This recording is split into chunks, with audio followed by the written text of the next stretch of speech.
Bismillahirrahmanirrahim. Bonjour chers collègues, on conclut le cours de l'endométriose. Dernièrement, on va voir les complications et prise en charge ou le traitement dans ces deux indications médicales et chirurgicales. Ceci pour ça dans la description à télécharger. Maximisez vos partages, chers collègues, pour que les vidéos atteignent le maximum de nombre. Contactez-moi toujours sur Insta pour vos questions et propositions et on conclut notre intitulé aujourd'hui. Donc, comme complication la majeure et la plus grave, c'est premièrement la stérilité. Vous voyez à droite dans l'illustration la relation fertilité et endométriose par fibrose tubeure. Donc, premièrement, on parlera de stérilité comme complication. C'est la plus fréquente, elle est expliquée par les facteurs mécaniques. Ce sont les adhérences qu'on a vues précédemment. Aussi les facteurs physiologiques, c'est la réduction du liquide péritonéal et l'action toxique des macrophages sur les gamètes. Donc, trois mécanismes. Donc, si on vous pose la question, il s'agit de trois explications, trois facteurs incriminés dans la stérilité. Le premier tête de liste, bien sûr, c'était les adhérences. On a vu précédemment. C'était un facteur mécanique. Les facteurs physiologiques, c'est la réduction du liquide péritonéal. On a besoin de ce dernier pour une bonne fertilité. Et dernièrement, la toxicité des macrophages à cette réaction inflammatoire contre ces endométrioses, ces cellules qui sont extra-péritonéales ou bien qui sont extra-utérines vont faire amener les macrophages et ils ont malheureusement un effet toxique, surtout dans la localisation où cette dernière elle est au niveau de l'ovaire. Donc ça c'est premièrement, si on vous pose la question, premièrement c'est la stérilité. Deuxièmement, un syndrome abdominal aigu. Donc c'est rare, mais on peut avoir dans certains des cas rupture ou torsion. Donc ça peut compliquer l'endométriose. Pourra avoir une rupture premièrement. Torsion des annexes aussi. C'est une complication rare, mais elle restera possible. Et notez-vous bien que la grossesse, l'endométriose et la grossesse, elle améliore l'endométriose. Donc c'est les cellules déciduales qui vont se nécroser. Pourquoi? Donc la grossesse est une hypoœstrogénémie. Le traitement, quand vous allez voir, il est basé sur l'hypoœstrogénie. Cette hypoœstrogénie, elle est physiologique en cas de grossesse. Donc, alors, la grossesse, c'est un facteur d'amélioration, c'est pas un facteur de risque, donc, comme d'autres pathologies. Donc, dans l'exception de l'endométriose, la grossesse, elle va améliorer cette dernière. Elle va causer la décidualisation et la nécrose de ces cellules ectopiques. Dernièrement, le traitement. Donc, traitement médical, premièrement. Donc, le traitement repose, je répète, sur l'hypoœstrogénie. L'œstrogène, c'est ce dernier qui va aider, qui va pousser les cellules à s'accroître.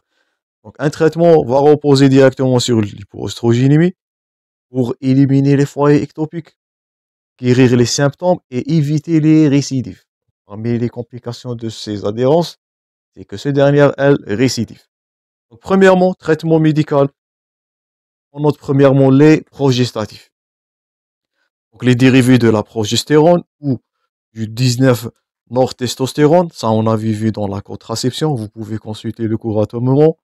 Ils sont administrés par voie orale, on continue pendant 6 à 12 mois. Leur effet secondaire, c'est les hémorragies de privation et surtout les aménorrhées. Donc, un traitement contraceptif va causer une aménorrhée secondaire. Vous pouvez, je répète, consulter le cours des aménorrhées ou bien de contraceptifs pour plus d'informations. L'exemple là, médical, le nom commercial, premièrement, c'est le danazol. Il a une activité anti-gonadotropique, une action androgénique, mais il a des effets secondaires qui sont très mal supportés par les patients. On indique aussi d'autres moyens thérapeutiques, c'est les agonistes du LH et RH.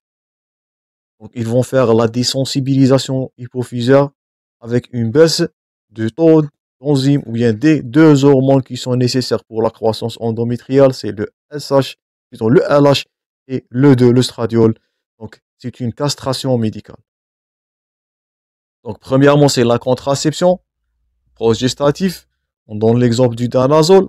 Ou bien, deuxièmement, comme deuxième indication, si c'est le danazol est mal toléré par la patiente, on va passer à une castration médicale par désensibilisation hypophysaire. Notez ce terme-là.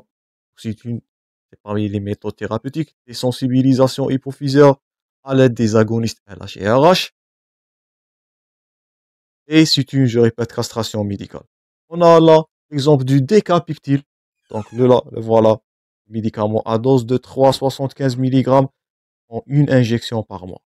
Donc, le traitement, je répète, hypoœstrogénémie, soit progestative, c'est le premièrement le danazol, ou bien en deuxième temps, donc la castration, la désensibilisation hypophysaire, la castration médicale, les agonistes du LH et LH.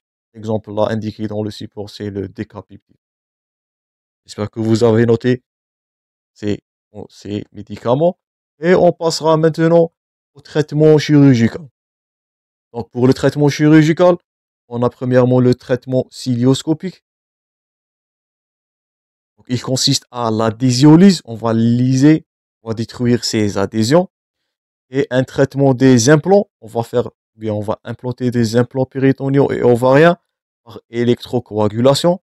On peut faire administrer une hystérectomie ovarienne par cilioscopie. Ah, voilà, une dissection du kyste, on avait vu précédemment dans l'échographie. Ou bien on fait un traitement directement par laparotomie, donc qui est réalisé pour une, malheureusement, hystérectomie, annexectomie pour l'exérèse d'un foyer qui est malheureusement étendu. Donc devant des lésions localisées, on peut faire cette adhésiolyse. On peut même éliminer ou bien à l'aide de l'électrocoagulation, on peut enlever un kyste, faire une kystectomie sous cilioscopie. Et malheureusement, dernièrement, devant des stades avancés, c'est pour cela qu'on a insisté sur la classification de la Société américaine de fertilité. C'est elle qui va définir de quel type de conduite on va faire, soit médicale, soit chirurgicale. Les indications thérapeutiques, elles dépendent donc premièrement de la symptomatologie, l'importance de ces lésions et le désir de grossesse. Donc si vous avez dans un cas clinique une femme qui ne désire pas une grossesse, faites attention, c'est pour cela que je vous dis toujours, lisez bien vos cas cliniques. Donc une femme qui ne désire pas une grossesse, elle peut subir ou bien on doit subir une hystérectomie avec annexectomie pour éviter ces foyers étendus. On évite les séquelles. Et une femme qui toujours, qui peut, ou bien en âge de procréation, donc on préfère toujours un traitement médical, un traitement conservateur à l'aide du cilioscopie. Et malheureusement, s'il s'agit des lésions étendues, on n'a que le recours à la laparotomie avec exérèse. Donc, premièrement, pour les endométrioses minimes, stade 1, on a vu précédemment, donc, destruction par cilioscopie, les implants endométriosiques et l'abstention thérapeutique médicale dans certains des cas. Aucun traitement médical est administré, juste destruction de ces adhésions, adhésiolyse et abstention thérapeutique. Ça, c'est pour le stade 1. Deuxièmement, l'endométriose modérée, le stade 2, selon la classification. Donc, destruction endoscopique et traitement médicamenteux par progestatif, c'est de 3 à 6 mois. Vous voyez que la conduite diffère.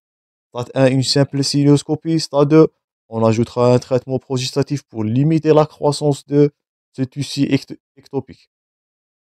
Endométriose sévère ou le grade 3, donc un traitement cilioscopique chirurgical dans tous les cas.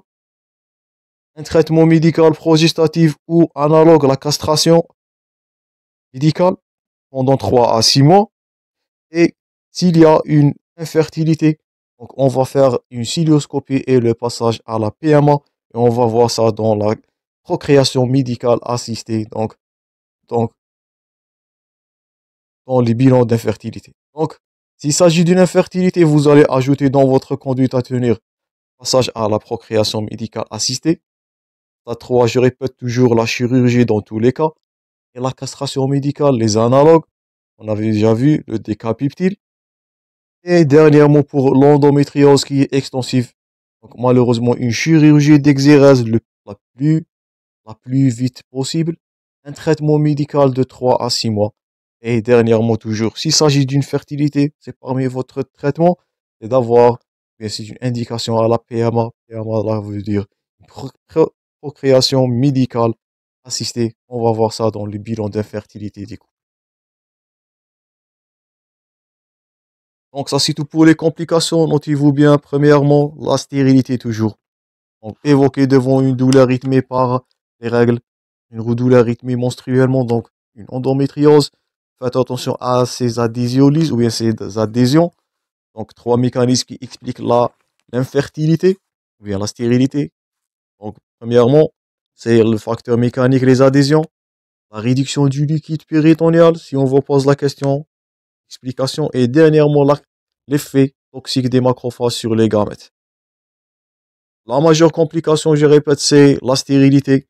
Le traitement médical, premièrement, c'est la base d'hypoestrogénémie, soit les progestatifs, ou je répète, une castration médicale à l'aide de décapeptiles, les analogues du LH, le 2, le stradiol. Et si ça marche pas ou bien devant des lésions qui sont étendues, vous allez avoir le recours à la hystérectomie avec annexectomie, donc l'exérèse à l'urgence bien le plus vite possible. Et n'oubliez pas toujours dans votre conduite à tenir l'indication, le passage à la procréation médicale assistée pour conserver la conception. Donc ça c'est tout. Merci pour votre attention, chers collègues. On conclura, on finira, bien. On continuera toujours notre démarche du cours très prochainement. Merci pour votre attention et à la prochaine.